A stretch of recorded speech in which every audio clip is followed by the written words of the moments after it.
The following is a presentation of TFNN.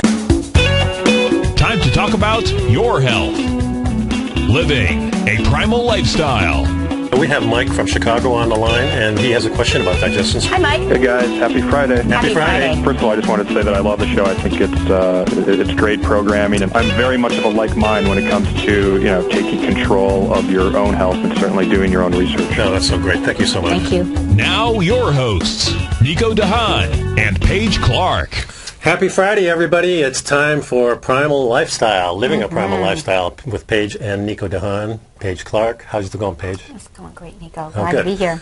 Yeah, it's a special day today, and the number here is 877-927-6648, and it's special because we have a great guest, Nora Gigadas, and Nora is one of the world's leading experts on the paleo nutrition, and she's author of the best-selling book, which is called Primal Body, Primal Mind, Beyond the Paleo Diet. I just love Nora. Yeah, for total health and longer life.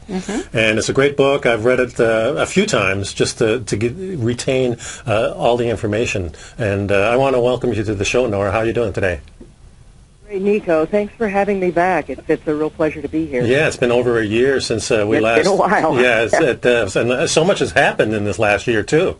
Yeah, no kidding. Yeah, and one of the real triumphs, I think, of the paleo community is the ancestral health symposium that was that held in Maine again, or this was in LA, no, right? This year it was held in Atlanta, Okay. Actually due to some personal circumstances, I actually did not go this year. It's the first time actually that I missed one. Yeah. But the Ancestral Health Society Symposium just occurred in Atlanta last weekend, and there are a number of these things now. Of course, there's Paleo FX that happens, I think, in March, and yeah. Well, we're going to be there, Nora. Hi, this is Paige. I haven't ever met you, Nora, but I just love your work. Oh, thank you, Paige. Thank you. Yeah. And we were in our newsletter. Nico put all the links to the Ancestral Foundation work, so a lot of our listeners are really listening in, and it's really pulling them in to your fabulous work. So maybe we'll all get to see each other at the next meeting. Yeah, that sounds great. Yeah. My talk, the talk I gave at Harvard last year, is certainly available. That's the one about the Holy Grail. To link up to on that site, and is that the one with you're talking about the Holy Grail of food? Yes, the Holy Grail of primal health. Yeah. That one of the things that happened when I read your book, it all clicked with me with the fat. Right.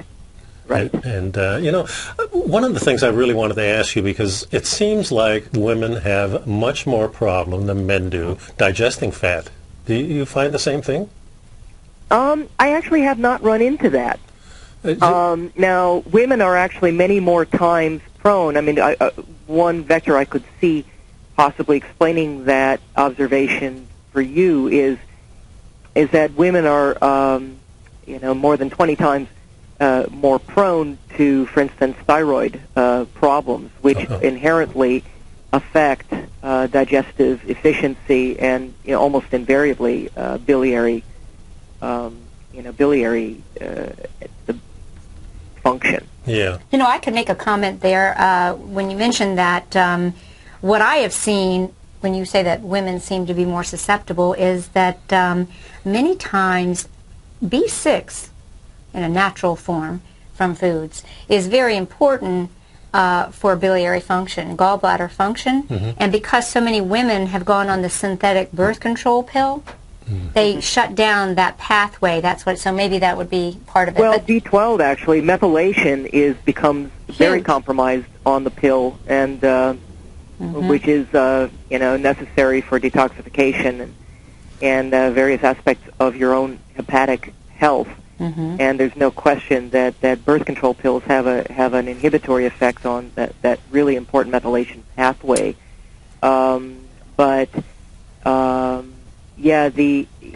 Women are many more times prone to many things, including autoimmune disease than men are, and there seemed to be. There was some study published that talked about an aspect of mucosal immunity that was hormonally driven that might have been the reason why women are so much more susceptible than men are to for instance, autoimmune processes. But we are certainly much more prone to thyroid dysregulation, and of course 80% of all depressed thyroid function is autoimmune in nature. So, in order to, as I talk about in my book, digestion is a north to south process, and so if you're not digesting well for instance, if you are insufficient for hydrochloric acid, that is going to have an influence on your biliary digestion as well. Mm-hmm. And of course, when we consume complete protein, the brain releases the hormone gastrin as a means of signaling the parietal cells of the stomach to start producing hydrochloric acid. Well, gastrin is a thyroid-dependent hormone. Mm-hmm. So, to me, that's a reasonable vector for these perhaps enhanced problems. But I can't say that I've run into an abnormally high level of I haven't thought of it in that context. I certainly do run into many more women with thyroid issues than men, but I don't necessarily get a disproportionate number of women complaining about digestive issues, but it's possible to have digestive issues and be completely unaware of it, too. Yeah, because we did get a question, right, about for you today. What are some tips if you are trying to move towards this diet? Yeah, this is from Gail, and it says, "Dear Nico, I have been trying to introduce more fat into my diet, but my gallbladder gives me trouble every time I do." Right. And if that's an important signal that you need to address that problem. Don't try to force this issue. Mm-hmm. The thing that you need to do is find a knowledgeable and qualified healthcare provider, somebody who preferably somebody taking a natural approach that's like going to be restorative in nature instead of somebody holding a scalpel. And work at addressing that biliary issue, figuring out what the cause of it is first, and then going in and then restoring your biliary health before you start introducing a whole bunch of fat. Because if you can't do it, you can't do it, and it's better not to force it. You don't want to find yourself in an ambulance on the way to the hospital because you. No doubt. You stimulated your gallbladder into squirting a stone into the biliary duct. I see, yeah. So, well, she goes on to say that she's added MCT oil to her coffee in the morning, and she takes some hydrochloric acid, and that seems to work pretty well. She says, when I make my eggs, grass-fed eggs, it's with bacon fat, and she does all right for a while, and then all of a sudden she has to stop because she has problems. Right. I will say that medium-chain triglycerides, MCT oil, coconut oil, these tend to bypass biliary digestion and go directly into the portal blood and get used preferentially for energy, and they convert very readily into ketones. Okay. And so that, might be better and okay. I would still do it cautiously, but I think MCT oil is probably a viable way of generating ketones for her. But some of these other sources of fat are going to be harder to digest if she has compromised biliary function. I mean, hydrochloric acid is all fine and good, but that may not be the entire source of the problem. Yeah. If she has, some form of autoimmune condition, or if she has stones sitting in there, that has to be dealt with. Sure, that makes sense. And so she's going to need to go find somebody. This is not something I'm going to recommend you sit around and trying to remedy at home. I mean, there are all kinds of gallbladder flushes out there, and some people report good things with them. They make me very, very nervous, though. Okay. There are different types of stones. The cholesterol stones, which tend to predominate in gallbladder conditions, that's the most common, and that can be ferreted out through ultrasound. I see. That's true. You can actually malic acid, is a useful tool for softening those stones, and so you have a lot of these gallbladder flushes that have you doing all this cider vinegar and lemon and then taking a bunch of olive oil. Well, God forbid you have some calcium stones in there at the same time that weren't dissolved by the malic acid that suddenly, once you take the olive oil, that shove a stone right into your biliary duct, forcefully. Yeah. So Nora, that's... the gallbladder flushes make me nervous, to be perfectly honest with you. I think that this has to be really carefully diagnosed. And ultrasound's the best way to diagnose cholesterol stones, but I think it generally takes radiologic imaging, like an X-ray, to accurately identify calcium stones. And then you go from there. And a natural healthcare provider should have some understanding of how to approach this in a way that can help you restore the health of your gallbladder without just lopping it off. Yeah. My wife has a similar problem, too, and one of the things that she doesn't have any problem with the fat from as she's eating food. In other words, if we have some pork or we have some grass-fed beef or even bacon, no problems at all. But when she adds the MCT oil to her coffee, it goes right for a few days, and then she starts having problems. Or if she even adds other types of fats into her diet, then it seems to be all right for a little while, and then a week goes by, and then all of a sudden she has the problem and has to back off again. So, yeah, I sure cannot think to save my life why that would be. I mean, that's very unusual, and I think that it's important that she figures out what's going on. Yeah. Well, she had acid reflux for many, many years. Right. And then we went through the regime of adding the hydrochloric acid with pepsin in it, and after about 6 months, she kind of normalized and then didn't need it anymore. And that's when she started saying, okay, I'll add some MCT oil. That seemed to work fine for a while, but then she has to back off every now and then. So what I'm thinking is that it's important. Okay, so you figured out there was, hydrochloric acid insufficiency, but in my view, the way I look at it, I always want to dig deeper than that and find out why was there hydrochloric acid insufficiency? What was interfering with my normal production of hydrochloric acid? Yeah. Is it a thyroid, potentially subclinical, as yet unidentified thyroid-related issue? Is it H. pylori overgrowth? Is it something else? Yeah.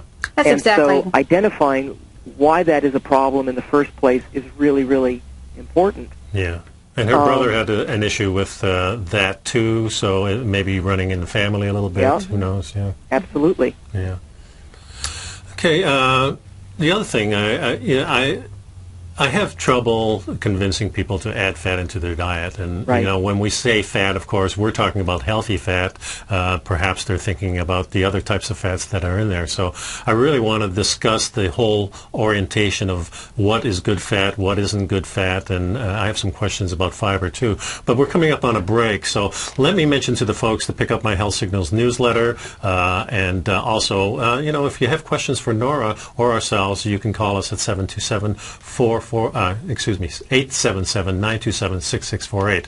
And the international number is 727-445-1044. So, folks, please stick around. We've got a lot of information to give you, and we'll be back in a couple of minutes.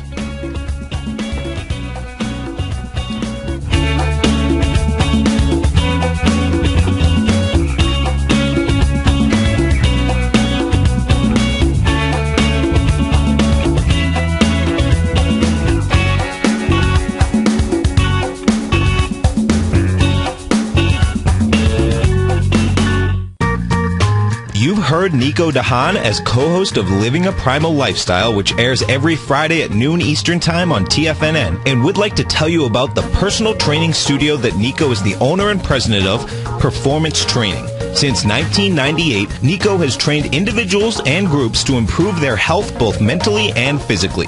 As a certified personal trainer, Nico's main focus is on demonstrating exercises correctly to avoid injury and teaching his clients how to manage their past injuries while getting the most out of their personal training sessions. The Performance Training Studio is filled with unique training equipment that enhances balanced results at a faster rate while minimizing damage and discomfort. For more information, you can give Nico a call at 727-418-8740 or email him at nico@tfnn.com. Let him know you heard him on TFNN and save up to $100 on a special package just for TFNN listeners. Act today.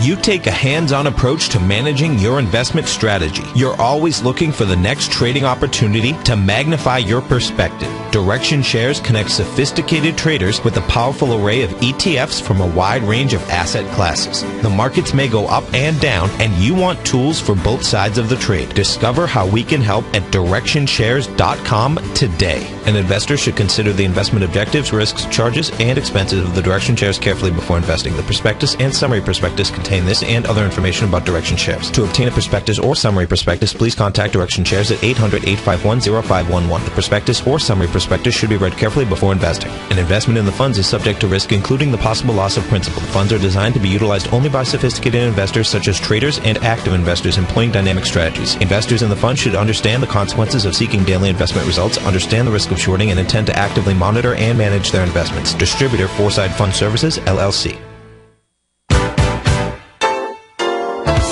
What's the one thing that pulls people back from the breakthrough that they're moving towards? What's the only thing that really stops people from taking action? You and I both know the answer, and sure, we can come up with the reasons why we're not where we want to be, but the only reason that we don't do more with our life is fear. Or if you're an overachiever, call it stress. Simply put, there's something that happened to us in our past that's holding us back from the life we deserve, yet you and I are okay, we're here. So why should we let our past control our future? Exactly. We shouldn't. Hi, I'm Steve Rhodes with TFNN.com, and when it comes to your trading and investing, I can help you overcome your fear of loss.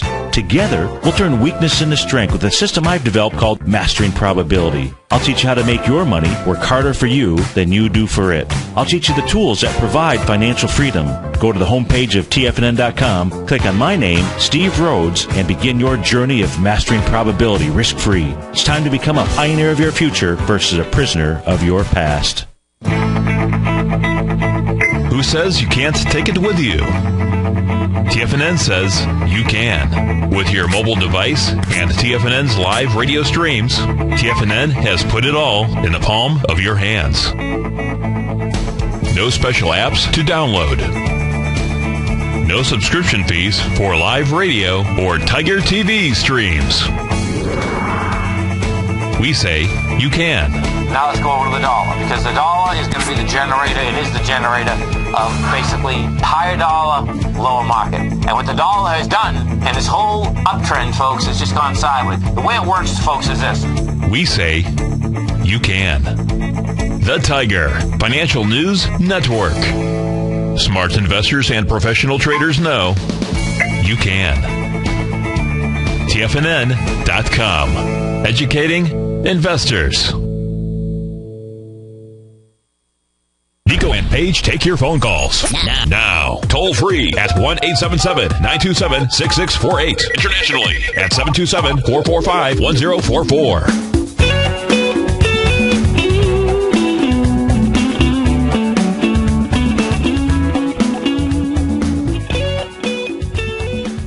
Before the break, we were really talking about how to convince people to actually add healthy fats into their diet. Yeah, kind of how do we overcome, in an elevator explanation, more or less, when people say fat's going to make me fat, or fat is the cause of heart disease. How do you get people turning their heads, in a quick elevator answer that they're on the wrong track with those ideas? Oop, did we lose Nora? Oh, no. We got some problems here. All right. Well, when we get her back, maybe what we can address is, right before he gets Nora back online, we were talking about. Oh, there she is. Oh, hi, Nora. Yeah, I can hear you guys. You couldn't hear me. No, that's okay. for sure. Okay, yeah. We're back now. So the answer to your question is, we really have 75 years worth of medical mythology to overcome. Yeah, absolutely. Effectively,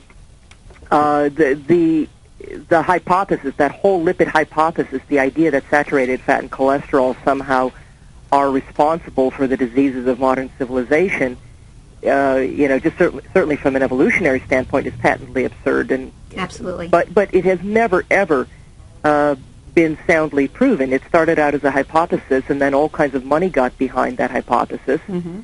And it sounds so logical in a way, doesn't it? Right, and then it becomes a runaway train. And George V. Mann, who was one of the primary architects behind the Framingham Heart Study, basically said that there were, the reason for this persistent idea has to do with complicated reasons of pride, profit, and prejudice, but that it's also the greatest scam being perpetrated on the American public of this or possibly any century. So even the people who were architects of some of the most important, studies have have conceded that sad dietary fat, in particular saturated fat and cholesterol, absolutely are not the causes of heart disease. In fact, also, there was a recent sort of meta-analysis, a study done regarding, and I'm trying to find the citation, I believe it was the American Journal of Clinical Nutrition, that did a meta-analysis that involved over, I think, 133,000 individuals over many, many years. Wow.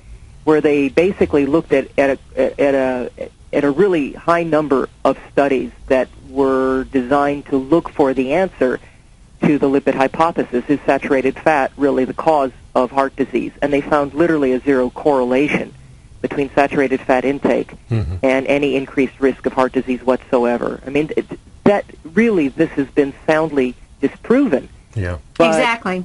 You know, Max Planck, you know, the famous physicist, once stated that, you know, science has a tendency to advance, I mean, I'm paraphrasing, but science has a tendency to advance one funeral at a time. In other words, these ideas tend to die hard. Yeah. And where the orthodoxy gets a hold of these ideas like a pit bull and just simply won't let go of them no matter what, even when it's well past the time they should be hanging on to them. And you have to realize, to some degree, you need to follow the money on this. There's a lot of ego wrapped up in all of this, but also there's a tremendous amount of money in the form of statin medications, in the form of funding going to government agencies and charities like the American Heart Association and whatever else that have been predicated on these ideas. And so that's another reason why these ideas have a tendency to not, to not get the sound debunking in the mainstream press that they deserve. Yeah. And you and I have a very similar training and inspirational background, but I know you know as well as I do, when you have some of your clients come in and they're talking to you and then they say, but my doctor wants me to stay away from saturated fats. You just have to go into this explanation and provide them with the resources. It's tough sometimes, isn't it? Yes, it is.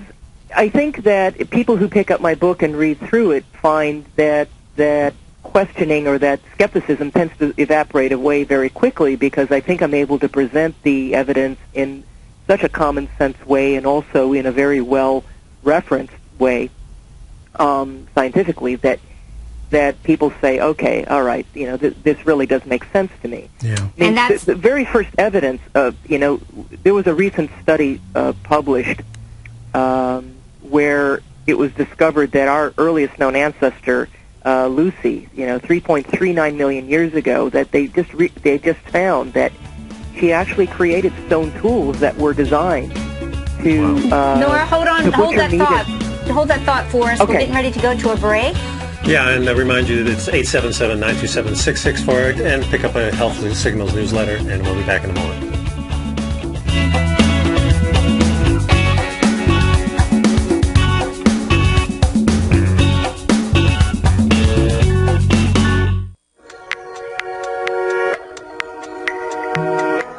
Andy Hecht, the host of the Commodities Hour, recently launched his newsletter service, the Technomental Commodity Report, and only 6 weeks in, Andy has already recorded a triple-digit winner. Andy advised his subscribers to purchase a long-term call option at 46 cents on July 11th, and then sent out a special update Friday, August 16th, advising his subscribers to close that position at $1.40. That's a 204% profit in just 5 weeks.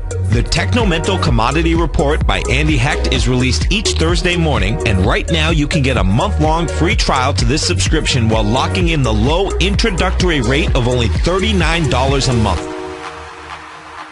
Andy Hecht has been a commodities trader for over 3 decades. Let his experience work for you. Sign up for your month-long free trial to the Technomental Commodity Report today at TFNN.com.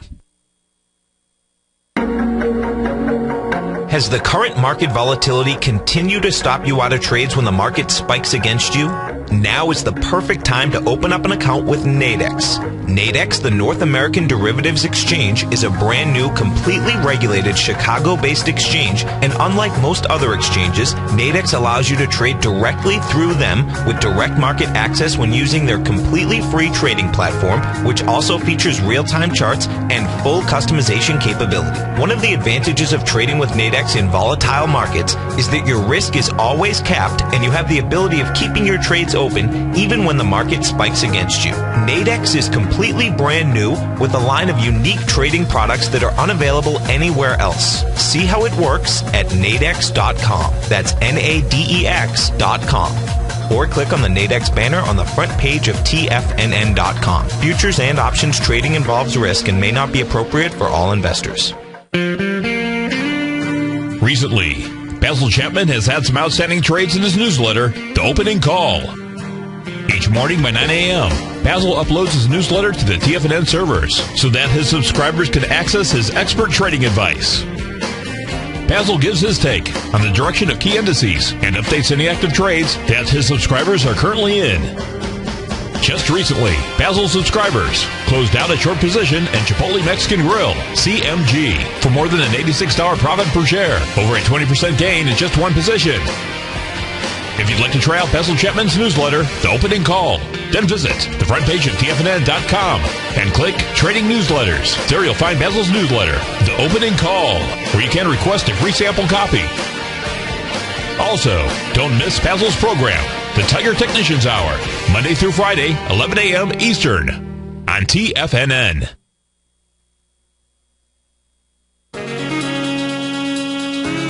With the stock market flirting with all-time highs and volatility back, now is the perfect time for a 2-week free trial to Market Insights. On Monday, June 24th, Tom O'Brien closed out all 5 open positions in his daily newsletter, Market Insights, with all trades being profitable and ranging from a 2.23% gain all the way to more than an 11% gain in just one position for an incredible 32.7% profit combined between the 5 trades. Let Tom O'Brien's years of market experience work for you. If you'd like to see for yourself what kind of trading newsletter Tom O'Brien delivers to his clients each morning, then now is a perfect time to sign up for a 2-week free trial to his daily newsletter, Market Insights. In a volatile market like we currently have, the potential for fast market moves like we've seen recently is a trader's dream. So don't wait any longer. Sign up for your 2-week free trial to Market Insights today at the front page of TFNN.com. This segment is brought to you by BackTech Environmental. For more information, just click the BackTech banner on the front page of TFNN.com.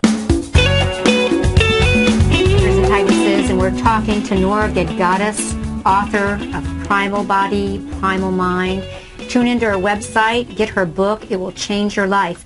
Nora, when we finished before we went to break, we cut you off, but you were talking to us about Lucy. Can you pick up from there?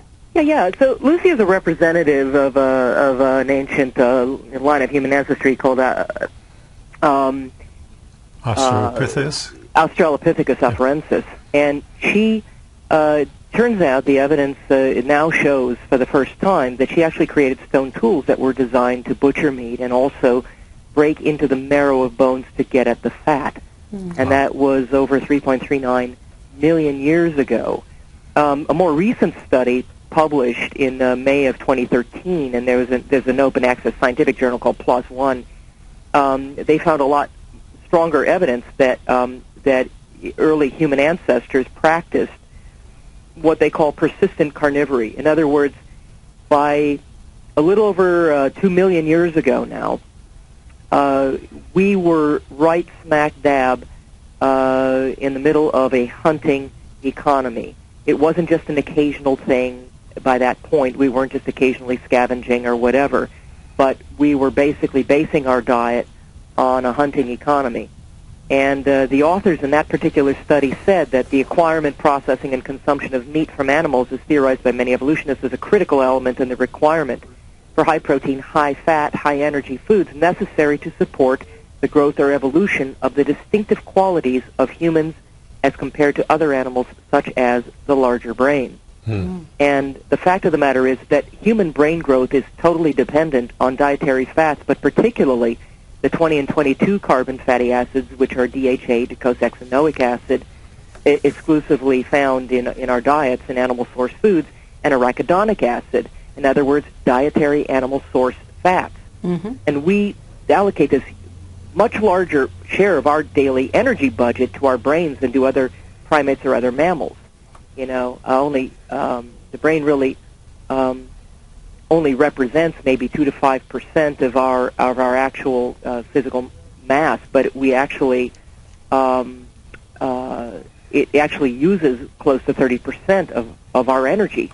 And so, of course, fat being the more energy efficient substrate makes fat absolutely critical to the functioning of our brain and nervous system. And, of course, our brain and nervous system is made up itself of roughly 80% fat by dry weight.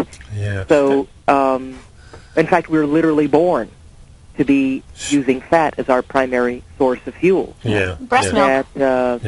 There was a study in the journal Neurological Research that stated that once the onset of suckling takes place in a newborn infant, that ketones, not sugar, not lactose, but ketones become the major fuel for brain development.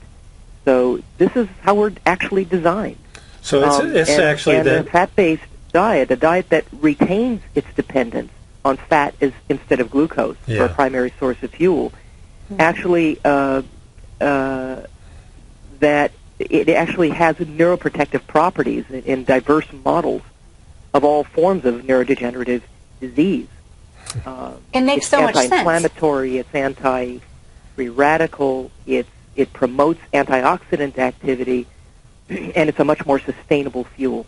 Yeah, that is for sure. And I noticed in my own life when I switched to becoming a fat burner, my energy level gone way up. I have a birthday coming up pretty soon, 69 years old. Trying 69 to keep up, and feeling fine. And feeling fine, exactly. Right. And, participating in a high-level sport like jiu-jitsu, I need that fat to sustain me, and then I can use the sugar in my muscles for that turbocharge myself when I need it. And the dependence on carbohydrates is a dependence on kindling to run your wood stove that heats your house. Right? I know. I love that analogy that you have. It's a very useful analogy because it tends to sort of bring the point home. Yes. It's a very, very inefficient way to live your life. It's dependent on something that volatile and something that burns off that quickly. Yeah. We need that slow-burning log. It tends to enslave us to a preoccupation with where that next handful of kindling is coming from. Yeah. And you just sort of have to follow the money to figure out where the motivation came from to promote that type of diet. Yeah, the center of the grocery stores. Yeah. Well, it's actually every single multinational corporation I can think of has a means of benefiting from every man, woman, and child on the planet being dependent on carbohydrates. In other words, sugar and starch is their primary source of fuel. Yeah, of course, because it's so easy to keep the carbohydrates. If that happens, then Monsanto wins. Yeah, exactly. Yeah, that's for sure.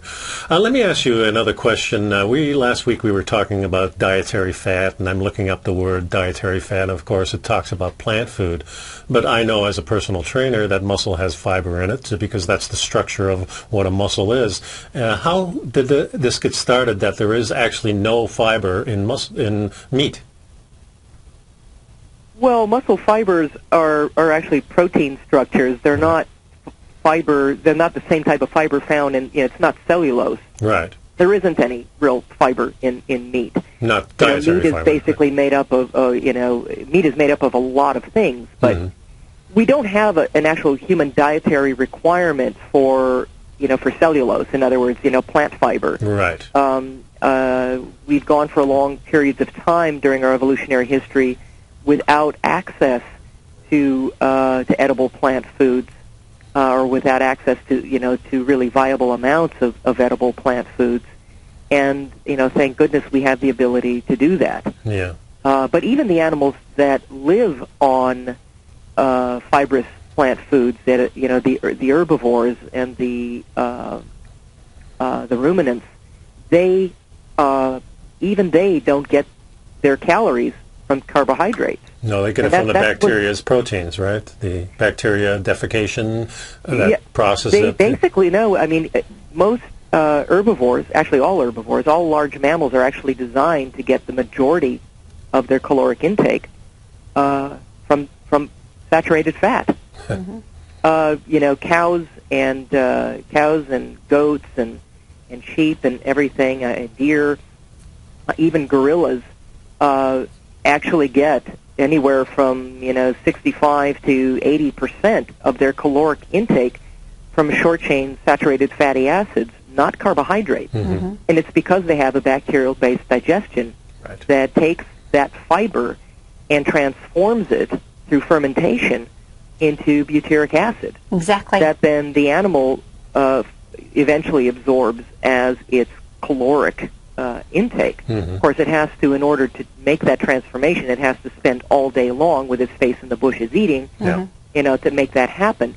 We don't have a bacterial-based digestion as human beings. Ours is a hydrochloric acid-based digestive process, and we have a much more expanded small intestine and a much shortened large intestine, even compared to our ape ancestors, that is designed to get these nutrient-dense elements directly from the foods that we eat, as opposed to indirectly through fermentation. I see.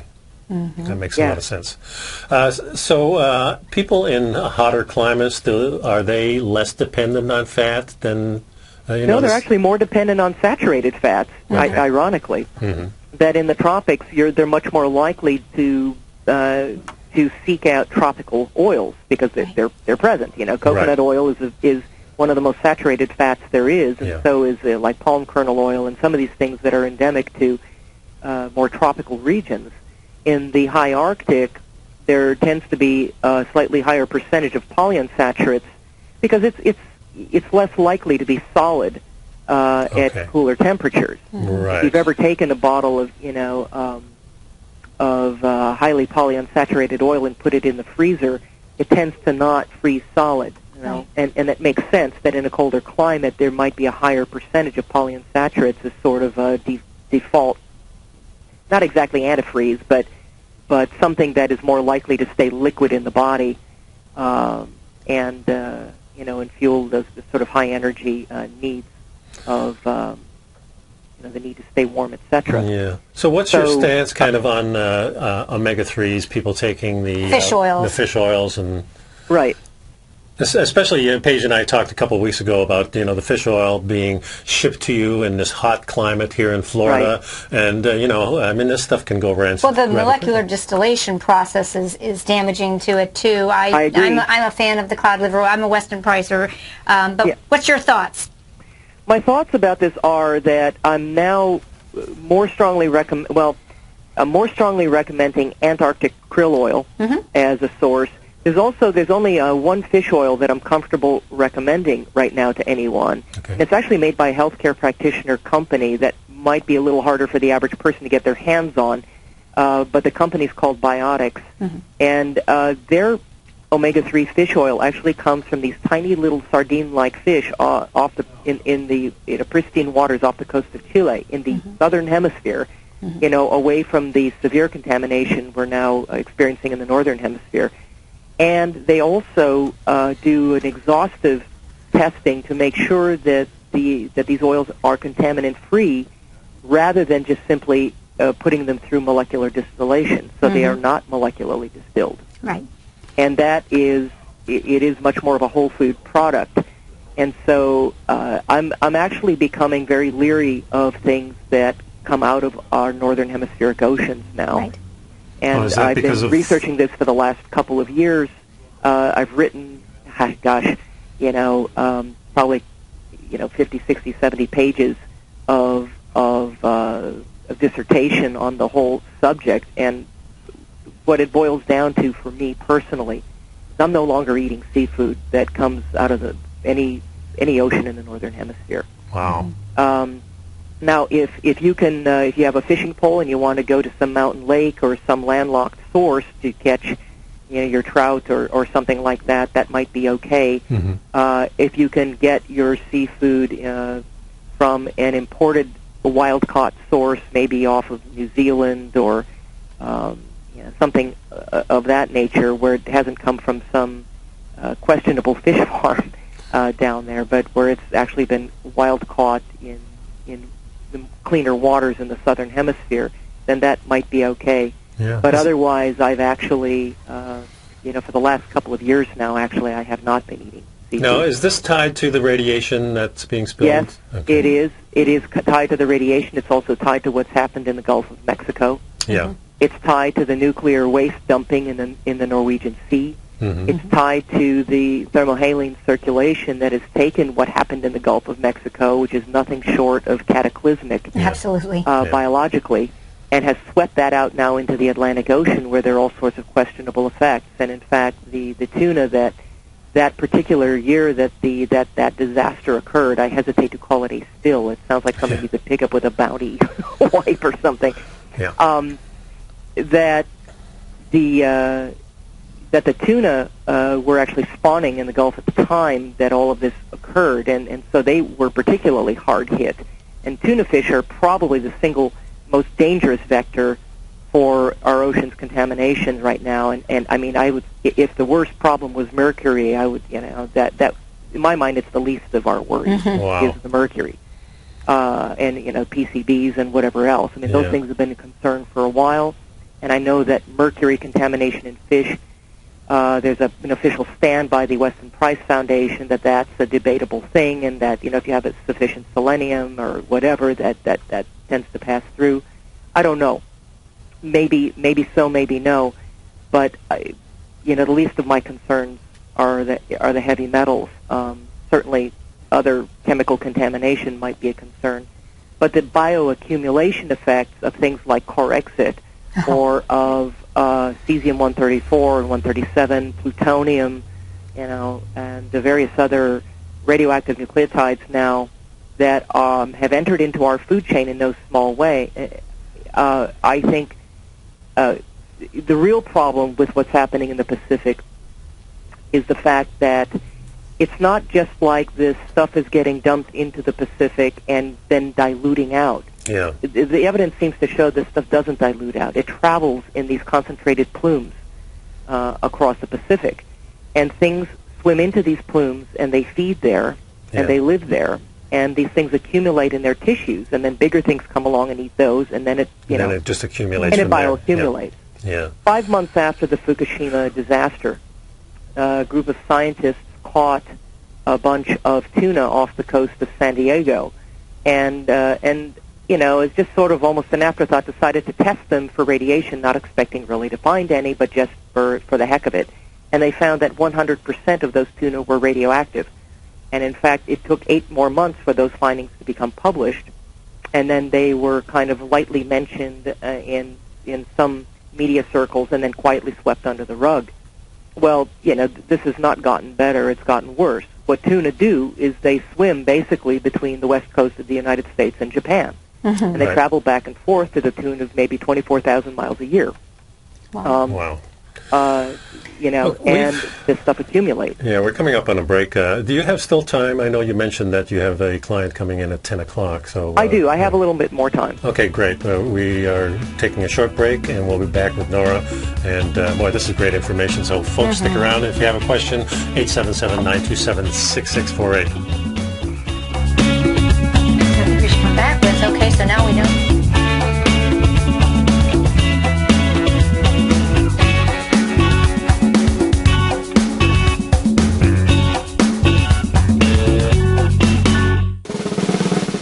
Tom O'Brien's weekly newsletter, The Gold Report, has helped subscribers for over 10 years navigate the high-risk world of exploring and producing gold companies. And now's a great time to sign up for a free month-long trial to see the kind of insight that Tom delivers for his subscribers on a weekly basis. Every Monday, Tom O'Brien issues a quick update on the metal market, giving you his take on the HUI, XAU, GLD, dollar, bonds, and much more. Tom follows Monday's update with a full gold report, which is delivered to subscribers Tuesday afternoon with detailed coverage of 24 separate gold or metal stocks, as well as another 10 to 15 stocks that he lets you know are on his potential watch list. Get your month-long free trial to the Gold Report today by visiting the front page of TFNN.com. Don't spend another year navigating the metal markets on your own. Act early in 2013 and make the most of your gold and metal market investments. with the launch of Tiger TV. TFNN has brought our programming to the next level. With Tiger TV, you can gain access to each host's charts and computer screens as they host their daily stock program. Whether it's Tom O'Brien, Steve Rhodes, Basil Chapman, David White, Larry Pesavento, Andy Hecht, Victor Jones, or Terrell Martin, you can catch all of our technicians hosting their programs live and archived on Tiger TV for your viewing pleasure 24 hours a day, 7 days a week. If you haven't checked out Tiger TV, then visit TFNN.com and see what you're missing. David White's newsletter, The Technology Insider, is focused like a laser on finding the next big things in technology. If you had invested only $10,000 in Microsoft in 1986, you'd have been a millionaire by 2000. Disruptive technology like Microsoft's is the key to these massive long-term profits, and the Tech Insider is the vehicle from TFNN to capitalize on these opportunities. This is the go-to newsletter that identifies, monitors, and profits on mostly little-known cutting-edge companies with great long-term prospects. David's experience is as an inventor of Emmy-winning animation products for TV and Hollywood that propelled a company public. Match that with 14 years as a full-time trader, and he's uniquely qualified to guide you through the light-speed world of ever-evolving high-tech. If you're ready to ride the next big technology bull market for less than $40 per month, log on to TFNN.com and get your 2-week free trial to the Technology Insider. Get in on the ground floor of the next big thing today. Many of our new listeners have heard about the Tiger's Den, but wondered, what exactly is it? The Tiger's Den is a lively community where professional traders and investors can meet, exchange ideas and information in a comfortable, moderated atmosphere. Hear all of your favorite TFNN shows, plus see all the charts as they happen, live during those shows, and have access to all those charts. You can test drive the Tiger's Den, absolutely free for 30 days. It will greatly enrich your knowledge of these markets. Details on the Tiger's Den are on the front page of TFNN.com. Patterns, profits, and peace of mind. Are you looking for a precision edge in the market? Something that can stack the odds in your favor? Then look into Larry Pesavento's trading newsletter. Patterns, profits, and peace of mind. In each weekly issue, Larry explains what's going to happen in the markets based on the pattern he sees developing and gives you actionable trade ideas based on those patterns. Plus, you'll get his detailed analysis on a variety of markets and sectors, including stocks, treasury bonds, the gold market, oil, the dollar, the Forex market, and more. You'll get access to all the patterns Larry is seeing in the markets, plus the Astro Harmonics and powerful Bradley stock market model that Larry utilizes for less than $5 a day. An extremely potent combination that will give you the edge you've been looking for. Try Patterns, Profits, and Peace of Mind absolutely free for 2 full weeks. That's an $85 value. Yours free when you register right now. Get Larry's Patterns, Profits, and Peace of Mind. And get the edge you've been looking for. This segment is brought to you by TFNN. Test drive all the newsletters for free at TFNN.com. Welcome back to the show, folks. Hey, Nora, I'll tell you, you're just blowing my mind here, making me scared of all this wonderful seafood that we have around here, but I understand exactly what you're saying. Yeah. I don't know, Give us a takeaway, Nora. I mean, let's listen to these listeners. We know that we have a Beyond Paleo orientation here. What do we tell our people that are listening? Where should they be getting their protein sources?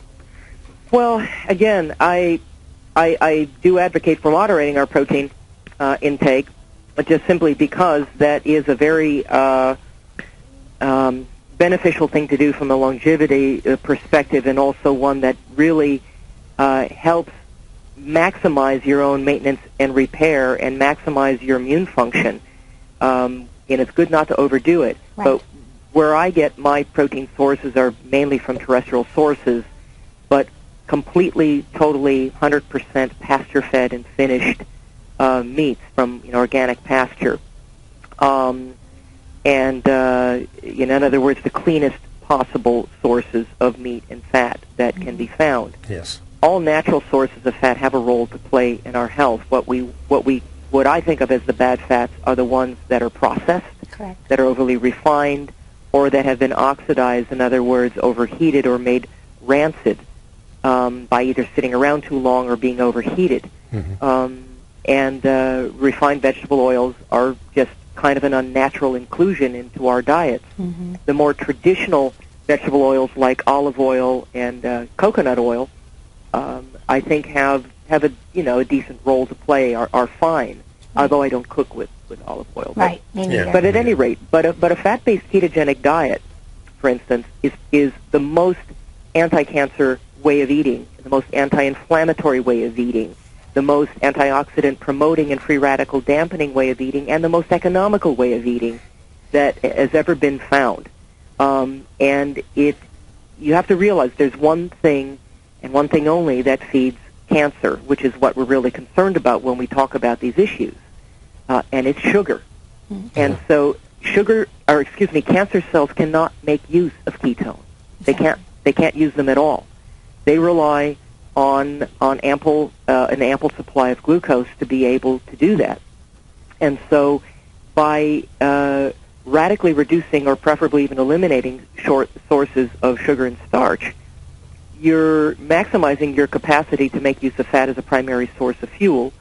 You make it nearly impossible to get fat because really fat is only fattening in the presence of carbohydrate.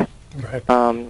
Either carbohydrate by itself, which is what they, think about what they feed animals in feedlots to fatten them up. They feed them starchy grains. Yeah. Grains and low-fat milk, skim milk. That's an old farmer's thing to fatten up their... Absolutely, absolutely. And milk, by the way, is mainly a carbohydrate-based food. It is. Unless it's full-fat milk, but it's still heavily carbohydrate-based food. So if you have a lot of weight loss issue, you need to lose weight. Yeah. Milk may not be, even raw milk might not be your best thing for that. Cream could work, though, right? Raw cream.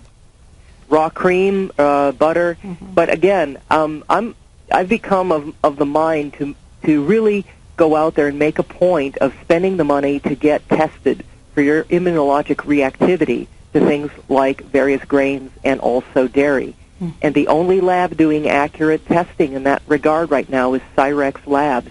You'll have to go through a licensed healthcare provider to get that testing, but it is well worth the expense. I think Dr. Tom O'Brien also makes that testing available to the general public off of his website. So you can go to thedoctor.com, and I think, I'm pretty sure Tom actually makes the testing available to people. The real trick will be getting clear interpretation of the results. And the trick always is to have enough time to discuss this whole thing. We want you back, Nora. Thank you so much. I'd love to come back because I'm just getting warmed up here. All right, we'll make a plan. I feel it. Thank you so much. Thank you. You're so welcome. Thank you for having me. Fabulous Friday, everyone. Have a great one.